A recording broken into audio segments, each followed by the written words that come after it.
MANUIA te o fai vale filima ai mai so lau tapo in Samoa. A fai o ko ko mana mai Samoa ma o ke mo sa e ko kai na mana si ta mo sa mo moni a te no ke te la grano ma fai ona te te te ko ya.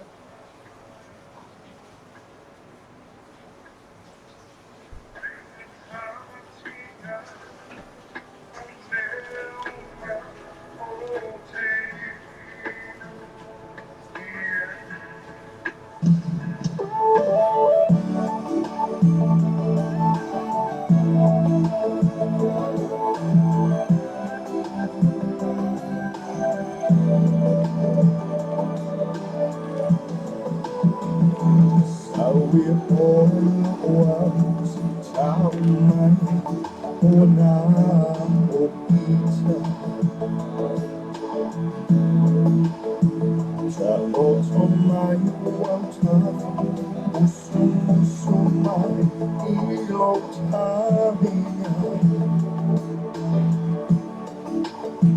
Sit our maya, tell the morning, dia tamita. I want to keep out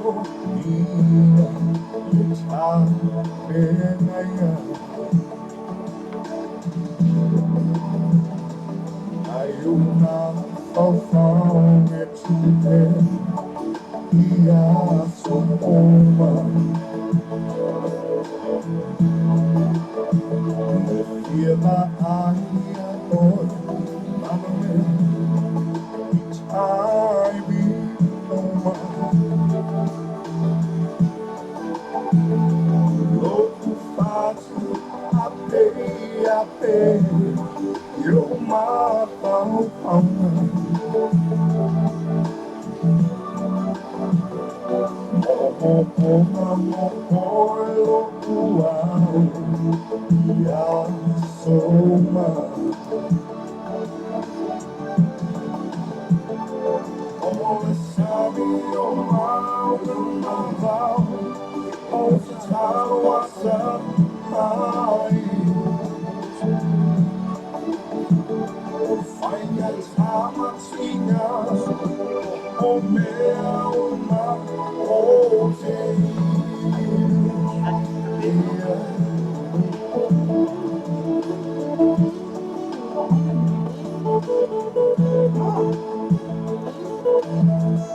Ana, wala vale luo kay me show eu ads. You're a real one, gon' light it up, light it up. It's your birthday, gon' light it up, light it up. I'm drunk and I'm gone, gon' light it up. Shawty gon' light it up, light it up. If you're a real one, gon' light it up, light it up. It's your birthday, light it up, light it up. If you're a real one, gon' light it up, light it up. She can get it running over to me. Yeah. She heard about me and she know my freak. She get tired running over me. Yeah. Girl, you know ain't no controlling me. No, no. Close your mouth when I'm tasting. Yeah. I don't take when I drink it. Tell your girl she can play with it. Light it up. You're a real one, gon' light it up, light it up. If you're a real one, light it up, light it up. You're a real one, gon' light it up, light it up. It's your birthday, gon' light it up, light it up. I'm drunk and I'm gone, gon' light it up. Shawty gon' light it up, light it up. If you're a real one, gon' light it up, light it up. It's your birthday, light it up, light it up. If you're a real one, gon' light it up, light it up. She can get it running over to me. Yeah. She heard about me and she know my freak.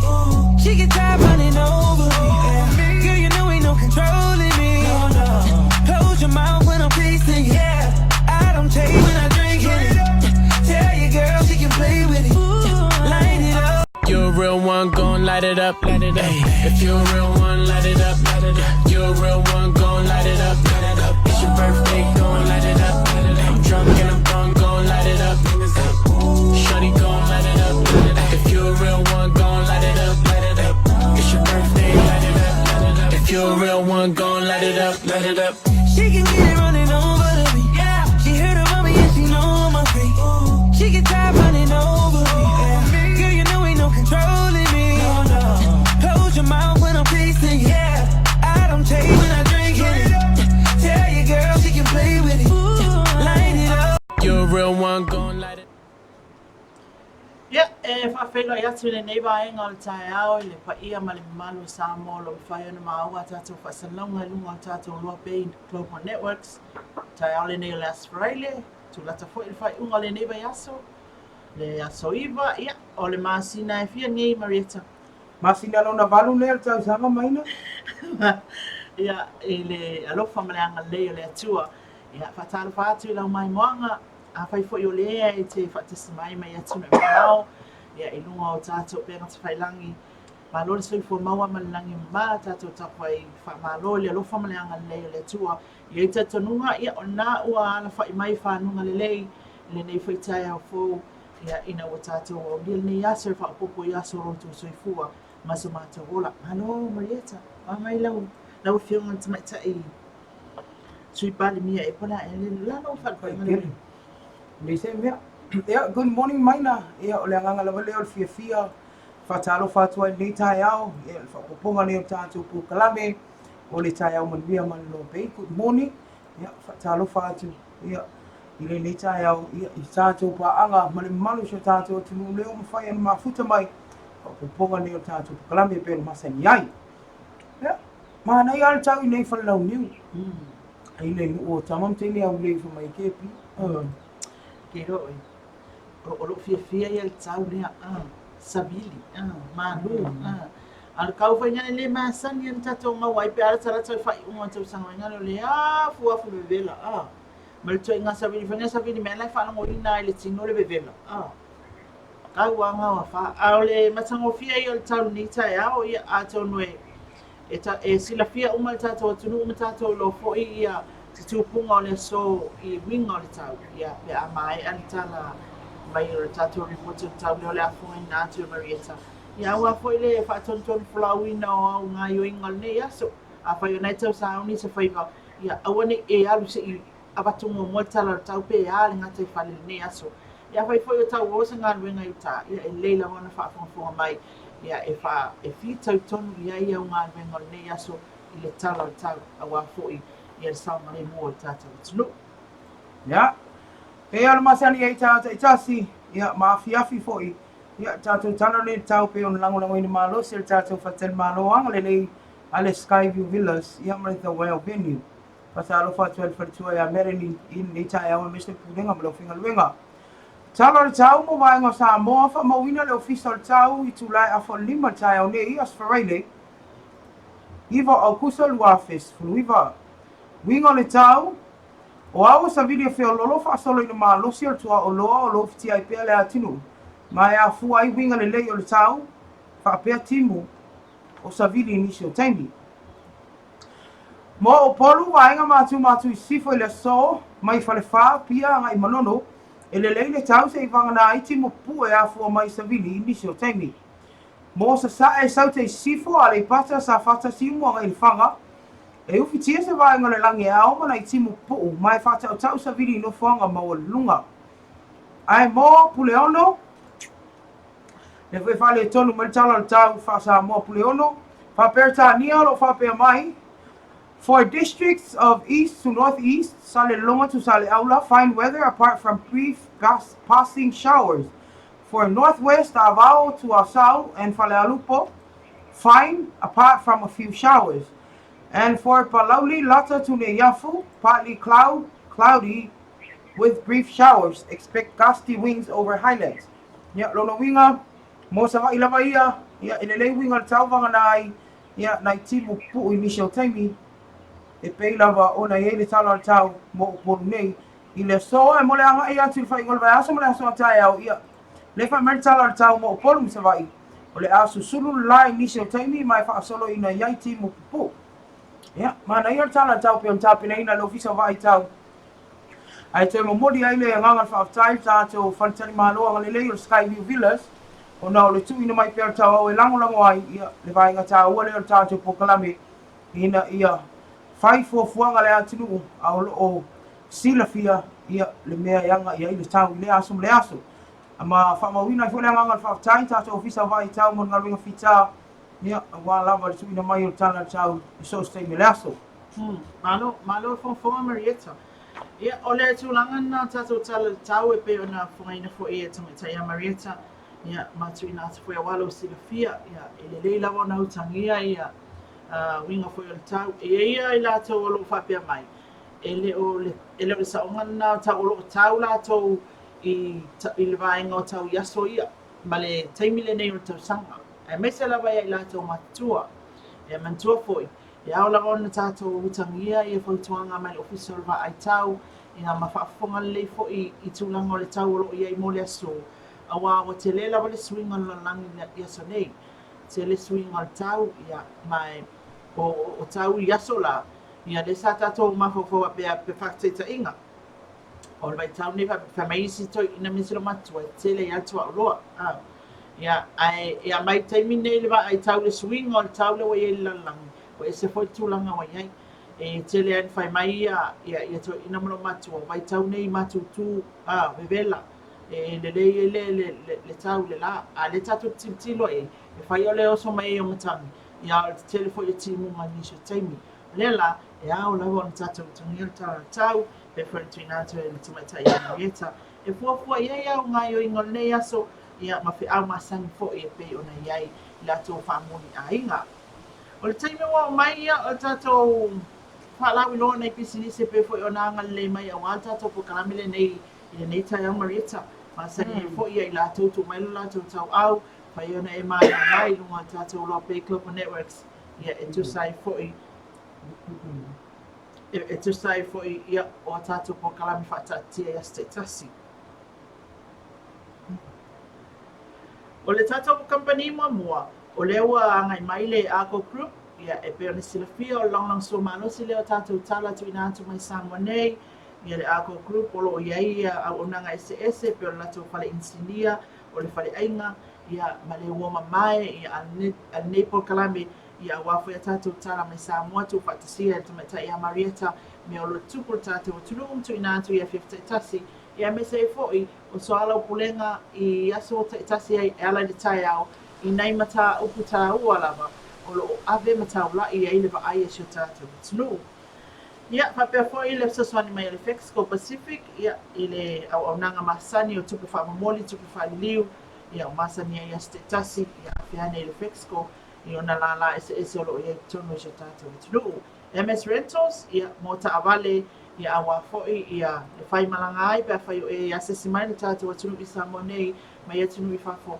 ia ia le faamaavega i le MS Rentals lo iai lo latou ofisa i le manae vaalele i faleolo Cafe Laterano ia le tina ia Lucia ma lana ʻaufaigaluega e auauna mo oia se uma auā foʻi ia taumafutaga ia faapea foʻi nisi o tulaga e te manaʻomia e ala i mea tau catering ia o loo mafai ona auauna mai a Lucia afai foi ona e fimanaʻomia se paia se keke po le alava mo le asa tamā afeana iā Lucia le taimi nei ia e mafai lava ona faatonu ai ia piki lea taeao po le aso sa foʻi ia auā ia le faamanatuina o le aso tāua mo nai tamā o le Wilex ia le afioga iā tagaloa ia ma lana ʻaufaigaluega aga lelei mai auā o le tatou atunuu i lana maemoaga i luga o le LOABAY me o lo tupu i Samoa e maise o lenei polokalami tāua SSAP maua mai so se oroa e te manaʻomia me a fale o loa tau tamaitiaʻoga faatinoina o aʻoga le fanau o api o peni o alava ia ato ai ma le tele o loa eseese auā le faatautogaina o maota ia e le tise tulaga faapena o moega o kapoti mea faapena maua uma i le SAP e leise mea lē maua le SAP afeana inā i le afioga atofilau ia ma lana ʻaufaigaluega laufofoga fiafia faamalo atu le moatoga complex i le auaunaga le fioga ia silavaa ma le faletua iā sofali ia o loo faifai pea mo le tatou atunuu i le gata le fale mautotogi mo tagata o loo ua iai le tatou hotels ia ae faapea foʻi ia auaunaga i taʻavale rent ia o le faleaiga ia o fale faumea a fale afai ua leaga le setinufua e nofo ai tamā mo le aso sā ia afeana inā o loo iai le latou auaunaga lanai toe faafou ai nofoa ia ma kili vaina atu i latou loi i se tau faamali e loto e talafeagai mo oe Samoa Tourism Authority o le tatou ofisa autū mo tagata tafao mai mo mai le atunuu ia auauna mo Samoa auā o lea na aso o mavae ia o tatou faatoʻaga pe o le ilitū lea o le tamaoaiga o se tatou atunuu taimi nei o turisi ma le auaunaga lea le Samoa Tourism Authority lea ua atangia mai ia i le te leo na fesoasoani i le te mau ainga o Samoa. Pamalo atu le fionga whamatuainu ma le aufengaruenga, le fionga iasua, e papea fo i lato uma o loo langlanga sua mai tato po kalamele nei ia mai le ofisa o tangata wha mai mo mai Samoa. Ia awa fo i whamatanga uma pia whaiolete sis mai tono le atunu mata anga i tua o a uma me te whia mawaina a whiane le Samoa Tourism Authority. O le tātou manusi anga wha el tise le EPC le fionga sila tolonga tātile tui male alifano pa malo atu soifo mau malangi mai le nei TAEAO fo me se foi le au whainga ruenga. Ia olo o iai e whasisilanga e stadium tu nātu le amal tātou manusi anga wha el tise le EPC ia wafo ina i whio anga o lo motia le tise o ngā ruenga wha le leia al tātou tanga ruenga. Ai whakatei tere lang so mai tātou tala ia me se fo i tātou po kilometre ina atu i TAEAO te tasi. O le Skyview Villas, le tumetai a Madeline Farm, ia malana au whainga ruenga, ma le The Well Venue, ia o lea ua ai a lava le whiwhi o tangata e wha o ngā, ia le no whanga le The Well Venue, ia pe o na iei fo inisi o wha lato o lo auto vaa iai, wha o ngaina le o nanga Skyview Villas, i lana suswan mai tātou po kilometre TAEAO te tasi, ma pe fo i le fiafi. Ia, ma le Pivas Boutique, ia, le tamaita i lale lei o Samoa, ia o loo iai le whale ofu, ia ai mese fo i o a whai o nei te whea alwa i solo taulanga tau se mesu e se a lo o tama, ia hawhea ia Pivas Boutique, e iai le tau tau ngofia i rato pa teiminei o aso whamanatu pe aso tamamatina, ia ai mese lau whonga whiwhia le lale lei o Samoa, le o lo avea nei ma tau sala o tātou tunuu, o i o le awifua mo Samoa i le Pasifika mātunu e tele o le langi. Tātou pisinisi nā wanga i mai a wafoi ia le tātou le langlang sua mai i le tātou pokalamel TAEAO ni Mariet. Ma lole sau no maina. Ia, ma le Pivas Boutique foi mo le sinofia le tātou langlang au tūle o tala i tālonga. Ia i le TAEAO i le tui mau na mau whaeleo se ta inga ma le sunga ia i o lai ngale o le suile o tātou lope. Ia tui na mai fo i se me o iei tātou tala i tālonga ia nei fo ia Faraile ma le anga ia tuku whai ngalwea. So e ma loa sau noa. Ia te lo nei te mea le alu sina tātou peste e taliu mai. Ia tui nātu na ia tātou whasalanga wha pisinisi. Ia whasalanga whalau i tele ia ma tātou tala i tālonga. Ia ma wha ngā solo tui tātou puklame nei TAEAO MANUIA ma LOABAY. Single-use plastic water bottles are a big waste problem in Samoa and for our planet. Do not throw away water bottles after drinking. Take it with you. Keep beautiful Samoa clean and plastic-free. Bring a water bottle when you come to watch the Samoa 2019 Pacific Games. Fresh clean water is free for all at all venues. Keep beautiful Samoa clean and plastic-free.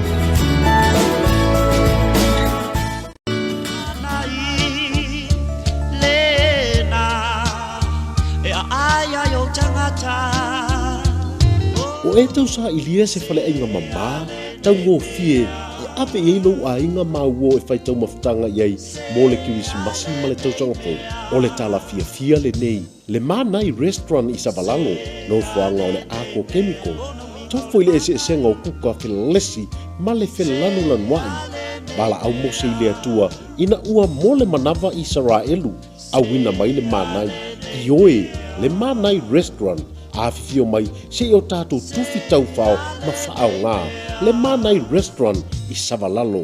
O le whale ainga e whauno na tūla i mai ai matua i tā ngōwhie mō le mamalo o le atunu. Mānai restaurant.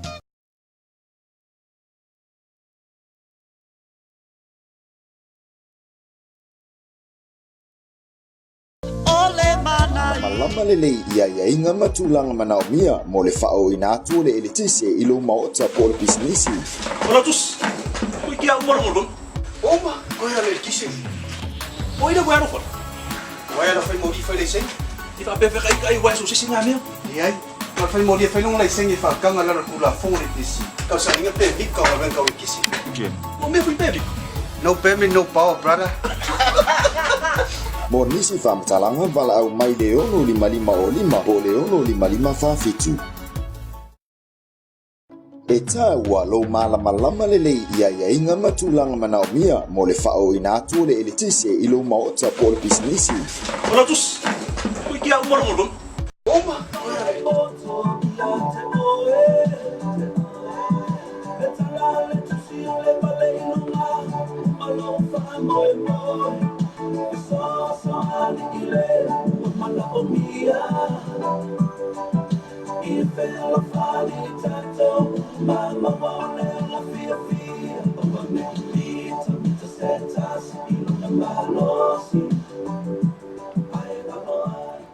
Ya, vivela ve tai fatalo fatu to liu mai o tato pokalame nei tai manuia male LOABAY. Ya fatalo fa fakto I la to le fato ama ua mai le tato pokalame malo fa malo si nei TAEAO. Ya te lolo morso te inga ya masui o tato LOABAY ya le sunga ya yulai ngale ya I tato tala I talonga talo fa yulai. Fatatu malu malo na batong malo ko ile tawatai. Ya ile ko TAEAO ya ile fangaluno na malo watu tatu pa ang pafuwa oro kufikia abea ya tukiwa ya mana nganga LOABAY mshewo itaitwa imba itutu mapema ya ile aso mreaso kumani tuigo and talo fava usimaya pafuwa o se papopa ko ile ndio tatu tala ikaloma wafanya mtu fatishia wala na pafuwa mai au kufanya na mdatu na mambo maanushi mai alifanya kwa nini the previous politic eto watu tatu tala watu hifilia ile kwa mambo maanushi moja vai wala wafanya distraction leto tele na anga kwa watu ile ni kale tahi toa ila ndio tano na Pacific Nations Cup ni right amega pia kwa hiyo ile kantulo ni fanya ona kwa na stori matilia leo wafanya na watu kwa kutoa maanushi kwiti ile kalonga ile aswata yao baada ya pamoja na yale maisha kwa mtoma wale mafanya mtaano ndio hapa ACT amosha lugha ya malu ya kuisha ya mambo mtaano kalonga baada ya mtoma wanasema ana ile na bai anasema ya TAEAO wa makati teni wala ile lugha ya kitu DK wale ile lugha ya malu wakati wanaona ile kwa wakati baadhi ya albasa pale alihi wale mfano mtaano ile mtani baadhi ya mtu tulanga ile apate ile yule tulanga ile wingi alisema ya dini kontia leo na mmoja tulanga ile sasa sui kota bora lugha ya sekuru markoni wala wala ile ndio sasa kwa na sumu kutana na ile na mambo kana tutaishi mafanya ile stala mtamu sana mori polo mori ile ile kwa na lugha ya kuviva tuko hapo na baada ile ni kwa mambo ni sana wanaona wali wanaona tumajani ya mambo ya ile ni queens wanaona kama hivi hata mtu ile huwa ni stali ya kuruhusu kitu na dunia ya Aukuso mtalipa tamu sana ila sotofu kasi ya Aukuso sheria baadhi ya naso kitu cha kwa hapo ni kwa malipa kwa ni swali kama ikani na timu wa shari milima ile mori mwa chini mori kama kuna ile kitu ni kwa mori tamu sana ile NRL women's premiership ile wapo sumiva Faraile utaashiria sehemu fulani kwa kama kile la pili chini kwa hiyo na pili kilava wa moja kwa jamii ni kwa maka mlipo ndani ile na pili kaito riva sasa hapo ni ile kwa chini ya mshikalia ile bank stadium ile mashine ya kutoka kutoka na ile kwa afisa wa riva which you got to tana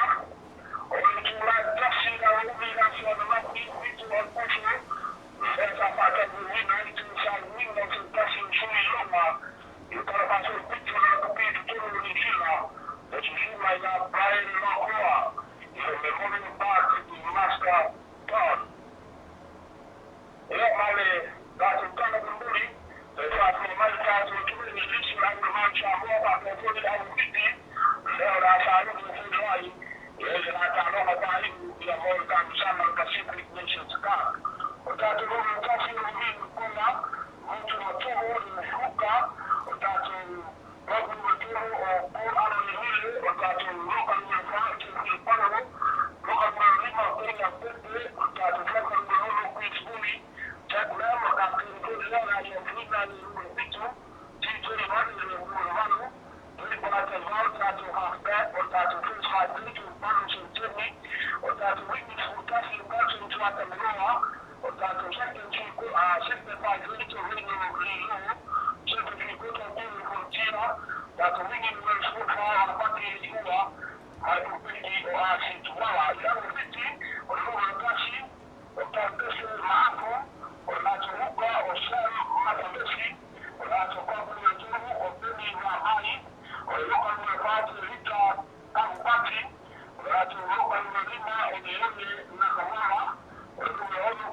Ya, manuia telefon ne yaso malanga ia tu faingo vai yaso.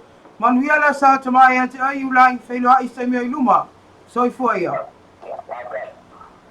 Ya, na fa fonga tanto tunu. Ya, abo ponga la tanto ta longa.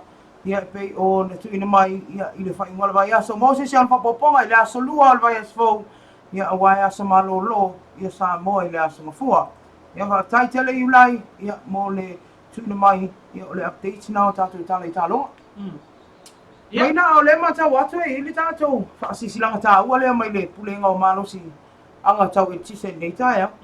E alawa na sila fia le tātou atunu ia tunanga mawhoi e peo ni whaanga soloi ngā nuenga le EPC ia mō le afianga lea o le tātou atunu ia lai le motisi o le tise ia e fua ia ngā nuenga whai ne te fo ua motu whawhose ia tu le tise ai tele o silifia ina ia ona tua ina lea a lea lana atu le whaasisilanga. Ai aona whaafonga mai a Marieta tātou whaasisilanga le nema le EPC.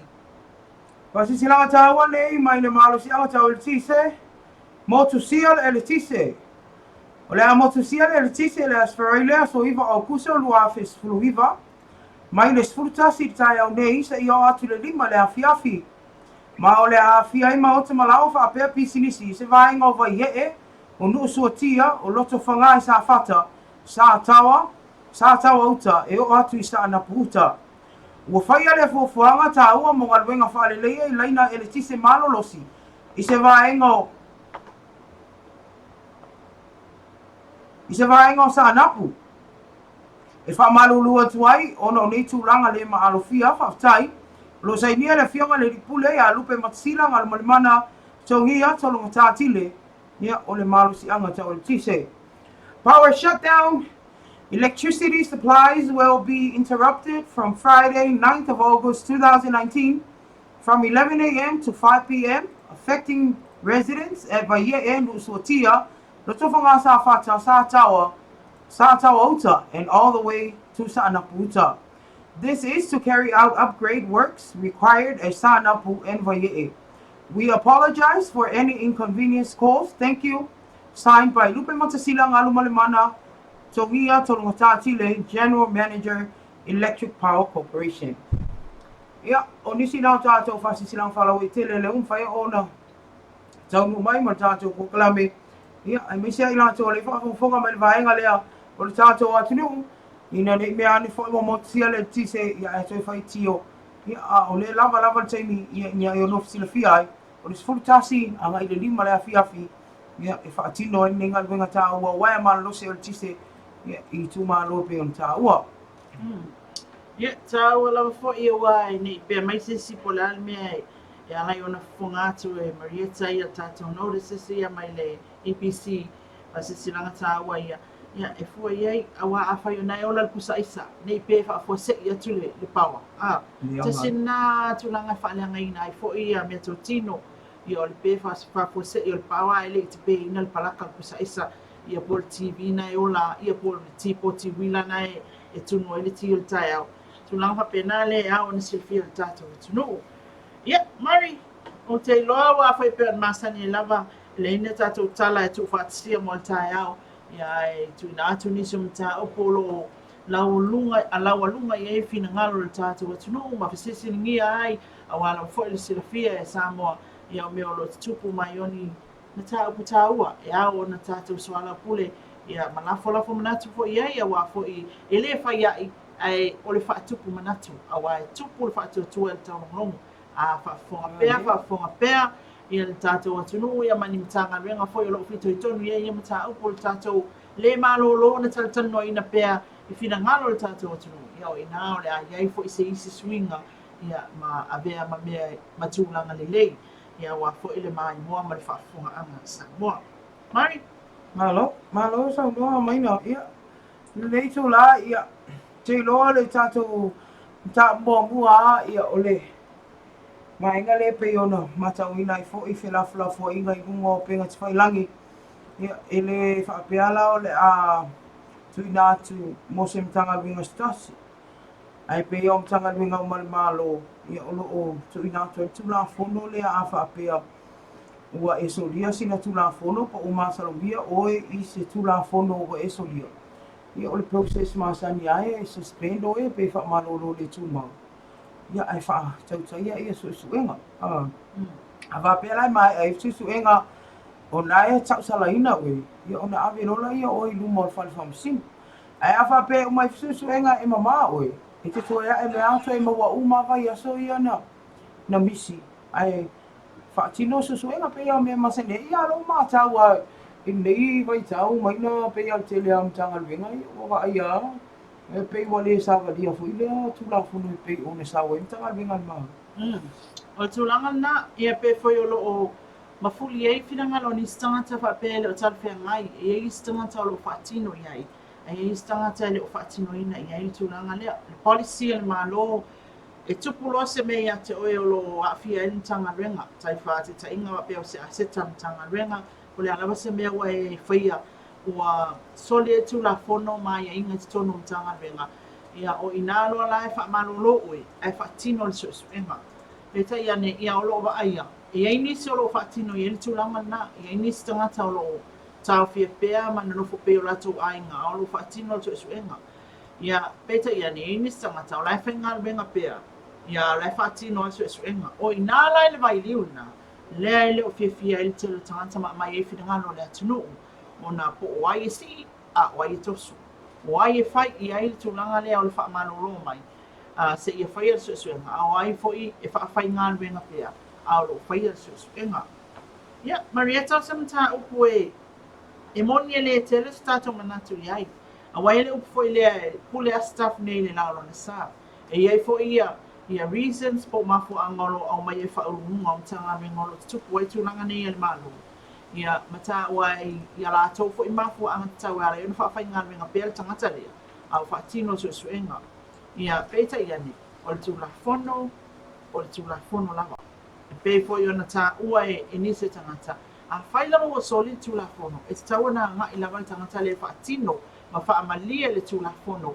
Ina ia malia I ona taunu unga le lei. Ina ia mai a foi e pe on taua e le sunga Marieta. Ina tai foi mai e toi mo umale tupe o aso ia no foi pe a fai. E le o ia se mea o ta wale nai ia pe a fi ai foi le tangata sa fa manu. Ia ai wa vea matulanga e pe o lo ba ai al telo manatu I la to lo flafa I lungo pe ngat failangi. Ona o tulanga lea. Ia e ai la ile I manatu o tatou fa tata no ngal TAEAO nei. E awane ino atia o tatou langona I tua. E ala lava ona fa alia I luma o tatou manatu. Tu salava pe finangalo le tanga salava ia o lona lava na finangalo. Ia au mai luma e tilo mai fo il tatou o tunu. Ia matala noa mai e tu sai. Ia o mea o lo tupu. Ai o lo tupu mena. E mtanga luenga o lo tupu al mena. Ia peta ia ne o lo lima ta ina. E tele na ngai me fo ia le o le paulurunga mtanga luenga o le minsta. Ia pere le lipa le mea fo. Ia mawha ai loa mai mafua anga tatau. Ia la iona wha atino e mtanga luenga tulanga ia. Ai o lo o tilo fo ia I male lo fai na inisio a inga. O lo o fai ia I le tulanga lea e wha amano lo. Ai nei tangata ia se iwhea tusuenga. Ia ai o lo fasa o lo te pele sangata fe nga wenga o mawana ni tupe ia o lo fai al so nga pe taule tala fe ngai ai I la mona mafina na lo riso tato tunu na lo sa no ia o mata o pua o le tupu o me o le tupu pe o fai atu ia nga le ai ato no le fa fonga mai wi fa u o tanga luenga ia tato poka mo fa mla tu taua awai le ia o na sa valia pe ala tu na fono awai muri ale ia e tu o tu afa ki o mai ia te o le te ta o le se tu ta o pu ia pe ona va ia mo lo to ia nafi ia e le tu ina te ta fo le ana po le fa pe se I mai asu suenga ia vai nga pe wa mo ria isi ia isi ango to le fo to ia mai o Samoa e ai vai tauna e vai a on sa putu ia to inga para vila mi matu ia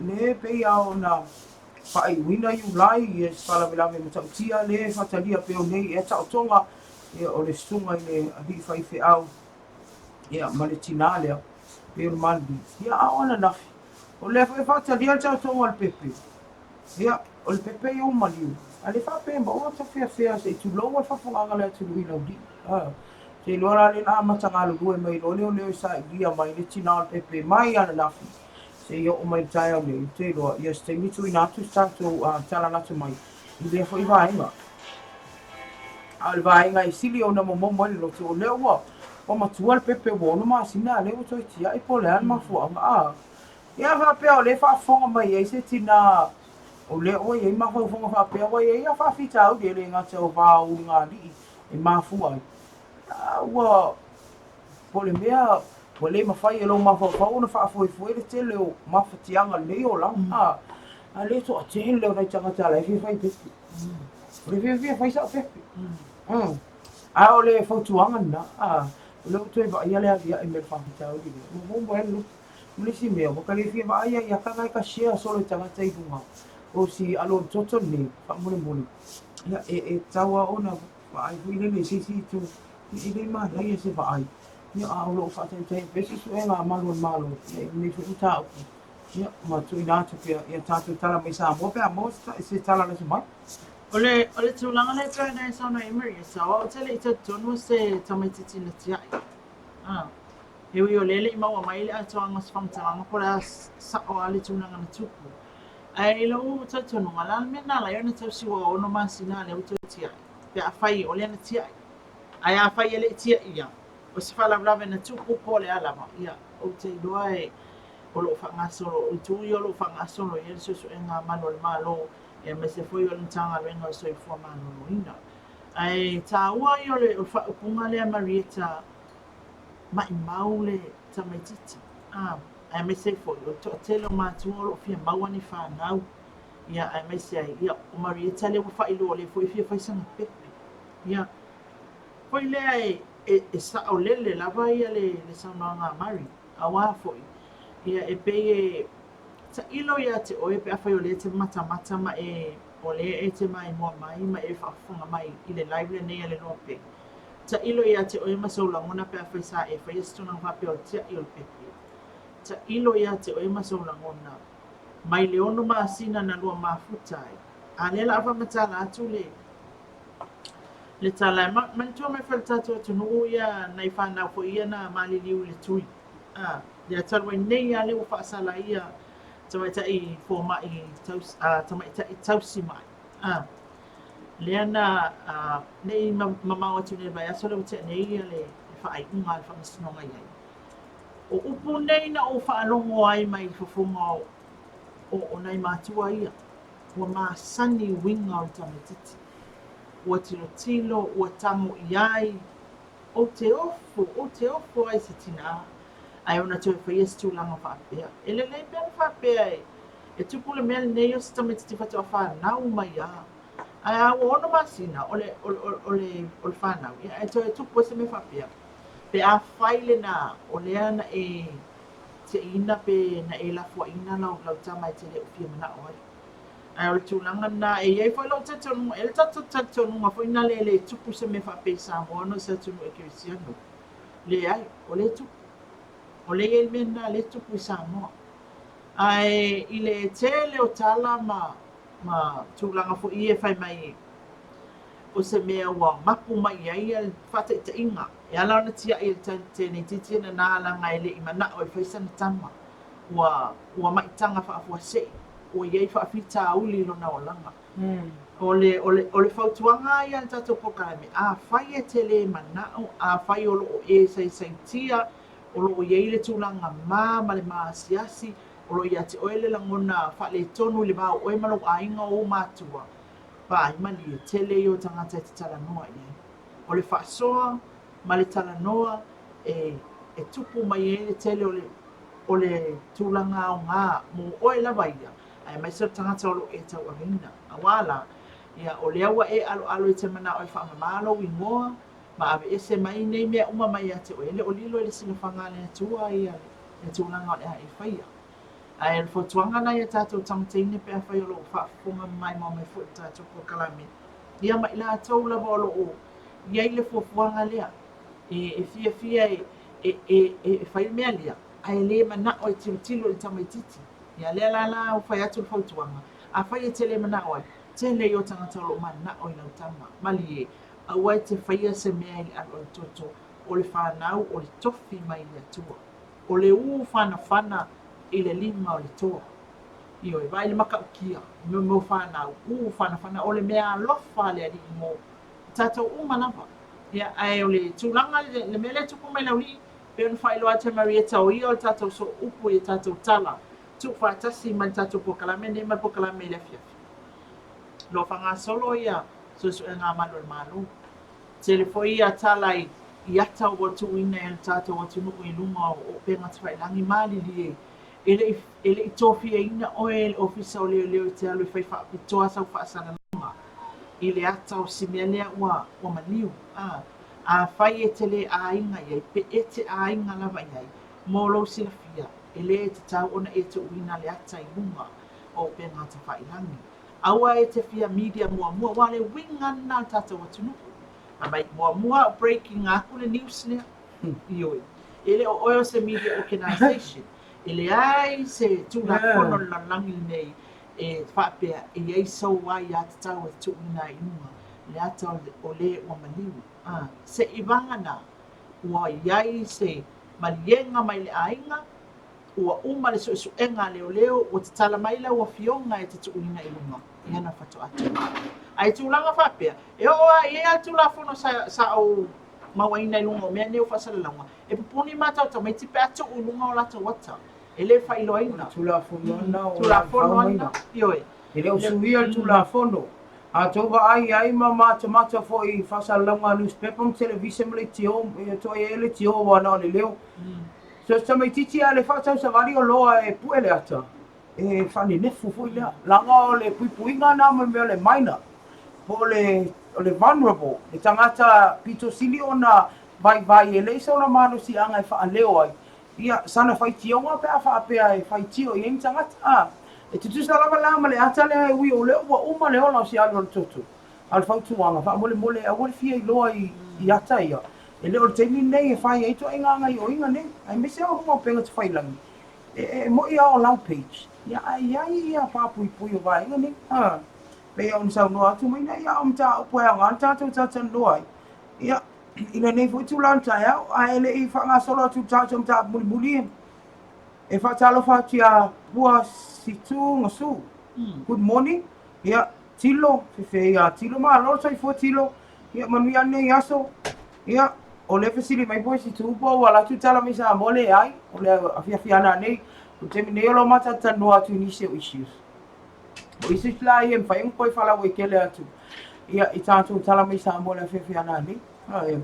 Ia ai whamarurua tuai. Ia i o tala, le temi o tātou tala mai sa moa. O le mata tanua i nise mtaapu. Ia, ma le sunga ia stand, ma loa, good morning. Ia, manuia ne yaso, i fofanga lo whianga i ma oe. Ia, o le nei ai tula, o le matapu mulia, o whetau i tonu a fola. I le matapu le pepe. Wai masalo, ia ka ilo ai. I le vaenga leo le abortion, leo wa aia tunisia o tunu o le tau te whaipa, anga malata lata tātou maftanga. Ia, leo wa mata o na, po o tūlanga fo i leo wa pāsia, le vaenga leo whapa ua maitanga. E uia o le iai ta iala ia inisi en whaen whapa o maitanga, ia o le liko o le liko. Whaatula wholoina, whaatula wholoina. Ia ta ilo iai, ia tunu e pe o sālia mi usila. Ia, leo lo o afo. Ua wa ai ai, wa tanoa ina, tula whono lea e. Whaatanga ina e. Whaatula wholoina e. Le whapa o ina e tina, po tu mai ta i o maitanga. Le mana o mi. Masalo a whai o le mai mo mai ian ta mama tina mātua tātou po kalamel nei o le lātou te talo lea i lea tua. Awa ne i o Samoa mani maa whawhawma o tātou taitai i le drafting o ni tūla whono e ono whaatanga i whaamata o maitanga ma whasioti o whanau i manawa o tina. Awa le tūnga maule e lia nā le waiai nei lalang manawa o tina. A e sila fia foi o le lauano le tina. Whanau mai ele le tamaititi o le mea ele au ia iso tātou mana malama le misteri o le ali. Marieta. Amen. Ma kwa le au e skako mana malama ma e le ata mai o le atuana na whai ai. Ai o le plan for le nā le atua ina ia whaawau ai le tangata i le lalulangi. Tupu maola ola ai tangata ma le lalulangi le olo tātou nofo ai. A whaangata lola le tangata tūlanga lea. Lona winga o tātou su sopo atu i le fuafuanga le atua. Ma vei tātou o ni tangata po ia e te tee i le ali i malana fuafuanga.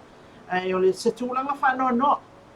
O te talitonu ia e le mo le taimin nei mo Samoa. A o le talo lea tātou mātua ma le tātou atu nuku foi. A wane i eini tai o lumana i lātou te whaatanga ina le mea nei Samoa. I langa o le whasio tangata le mea na. Ele aia pe te whai mai it's just a tissue. No wali lea o onga whapenari Marieta. E tūra e toi tēne pālangi whai mai. O na le tissue ana e ave ese mai ele geise ola. Ta ilo iawe. E na o whaalongo i le saunoanga patele. Na o whaalongo i saunoanga patele. O te la o le ta uale le whaifi. O le saunoanga patele. Once e wheu sua i le tane ma le whawhine. O le sua ola le awato, na iei le ola. Le spur, tu lo whaafonga mai le tātou tunu. O le ola, na iei le ola. Once e ulu whale te tono le ek, po le whaamua lea, le ola. Mai le aso e ulu whale ai, na iei le ola. Ia, e whamaise sua ngā pālangi lea iei se ola ngā kaimi ola e whako a, mai isi whako a ola pe a whai ola a kuatin. Kei roi ni mai, sa kangar ke whoma. Ai mana ia le isyo pe hontal no ina ni TAEAO. E le tulanga pe ona ia le abortion wa tata no ai fo. Ia wa ia e aulo mana tulanga le se mea le tan fianga. E ala na fai isi atu nu pe o me wika mi isi atu nu. O le vaenga fo ina le o nai te ni ti mo fai e tangata le alo lofa fai nga ai fai fa malo si mama itanga ai ba fa pena. O ila tula na te tau ia. O nei le mawhai e le tino, ia po le mawhawhau o na ngā whatia on tau ave, le o la fau le o tuu ia i le atua. Ai le whamasinonga ia le atua ta ilo ia. A wai e te tau anu tam whai e whaaula, ona o le mea alofa le atua. Ia o le tūlanga na e le mawhai ai, ia e Samoa ia, o na tango fia le to i ngā tūla whono whapini. Po ai lava la le poto siri e sa mwhapea mai e te tau e Samoa na whai. Ia wa ia le te tau. A o fitau tonua, mai whawhitau le peo nei ai le. Si alo toto lea ua. o e whai esu inga o lo tātia lo tiri miliu. Ia le mōta ngasi. Ia o mai ama le alofa. Ia whalamilawi o tupu mai Samoa ne mai tau. Ia tātou te talo i le tua. O ia lava lo iai file mu. Ia matafi stea. Ia whaingalti a polo. Ia wala lata mai lava. Ia o te loa nisi nā waenga o tātou mta upo maina. Ia toi momoli a ele ngangal whaktaina ia tātou business company. Ia wana lese noa lātou. Le mawhai o ne tātou whangai. Ia ma tātou tātou noa whapinei. Te loa o le au te lenga o mta upo manei. Ia manisha o mea o tupu nei aso le amaua. Ia isteme le fiafia nā nei tātou tala mai Samoa. Ia o nisi nā o mta upo peon ma tātou noa tuai. Ia ile nei tu la. Malo le fonfon mari ia. Ao la foi na whaino ia na nganga whaftai ate tu sai foi o tātou maftanga ni TAEAO ia la tō lo mai moa. Ma mai ia tunu maui e me se foi o tātou atunu nei Samoa. Ia oa foi ni mea o lo tō whanonglongo mai e mwhafonga mai e ni si o mta upu ta ua e pio na langa ia le nei TAEAO ia o mawhawhao ngana ma manato Marieta ma maina. Ia awa foi le whao e tālo finangalo ni ei se anganga e umutia ono se whaamtaranga watu inatu. Ia ai o tātou soala pulenga o te iloa o lo o tō mlangulang sua mai fo ia ala i o tō whinangalo whaatupu manatu i lea taimi ma lea taimi ia awa fo i mea o lo te tupu ma awhia ai si o tātou tunu. Au te tonu e tai whaaleo le whaafitai e tātou pisinisi au tātou le whaamawai o lea ua i mai fo i le wati ia ua mutal tātou taimi whaatulanga ina o tātou proklame mo TAEAO le nei o le Faraile. Whaafitai atu le Argo Group o le Fexco Pacific, MS Rentals, Cafe Laterano, Wilex, ia o le SSAP po le SAP, mo Tonga Complex, Samoa Tourism Authority, Electric Power Corporation, Skyview Villas, ia ma le Pivas Boutique, mo le nei TAEAO MANUIA. Whaafitai lo tō whaiainga le lei, ia ma lo tō alo lo fofoi, lo tō lima foai, o mwhai ai e le LOABAY o na tuina atu i tātou whasalaunga, ia ma whapena na mai mo whaafonga ia i Samoa i le nei TAEAO mata mo fie o le Faraile le asoiva ia o Aukuso o tātou au lia le alofa mleanga nei le tua. Nei eisi si mea Marieta e ngalo ia tea. Le ai, o te iloa ia pauna waenga pe o ni saunoa iei maina. Ia e mai la o pito. Ia o whaalawa i fo ilo tō. Ia o mai antu tātou pakalami nei TAEAO le anganga ia tu i whaaluena le whaafitai na ia tātou kompani pisilisi ia e peilawa o na whai atu. Ana le se anoa ni ngā luroi whaatasi ia e le mawhai o na maua pēr tātou pakalami nei TAEAO ma fiafi ia ane LOABAY. Malo ia nei TAEAO tūtem whaiwalo whenga iai pau le talo whamanuia le atua ia te o te uma ia e mesa na i tamā le angātu. Ia i le lātou asitama ia i mātou i nei ia ma New Zealand ia manisa tunu o le tutusa aso tamā. Ia whamole mole. Mana tuani se mea alofa nei tama. Le ia ma se pisi. Le ia ma se pisi pe ia le se tama i nei. Ia so ia ese a. Ia e o tama ia la tauto finga i le ngao iau. O le ala foi le ala heune le pisi. Ia ai whamania tele atu lava. Ia nei aso malanga i atu. Ia i le whai unga nei aso tātou toi whenua i la fiana nei. Ia o le asenga ngana ua le tautamari i lau whaafunga anga. Ia i matua ati ati o tō. Ia e lafo i buu le aina. Ai tātou toi whenua i la fiana nei. Whai le mu. Ia awili tia le tua. Fuafuanga umaro whianga iei. Male atu nuu. Whaasoi fuai.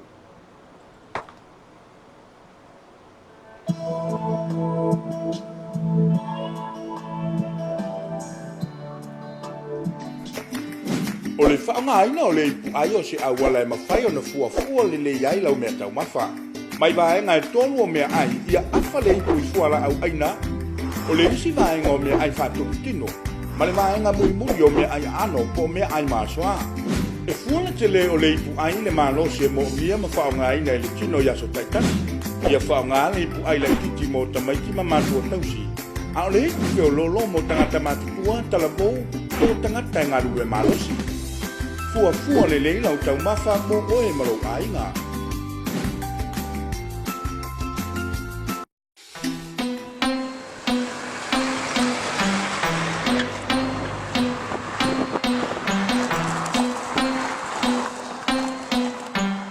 Fresh boy on the beat.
Let's Marvin Gaye and get it on.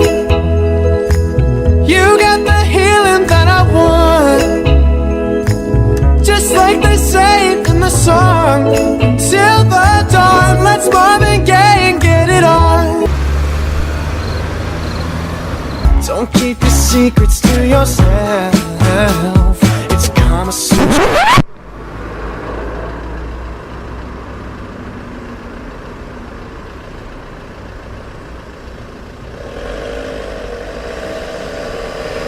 Let's Marvin Gaye and get it on. Le ako moto makaniki vai tele. If you're a real one, light it up, light it up. You're a real one, gon' light it up, light it up. It's your birthday, gon' light it up.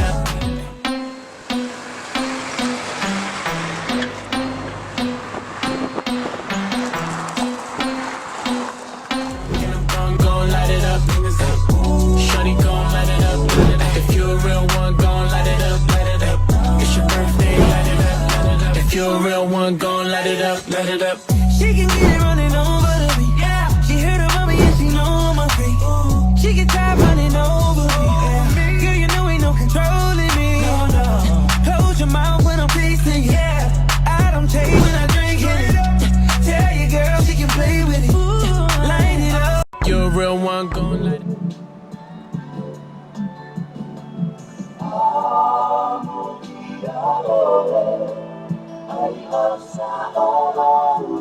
Boca pena não quer, não.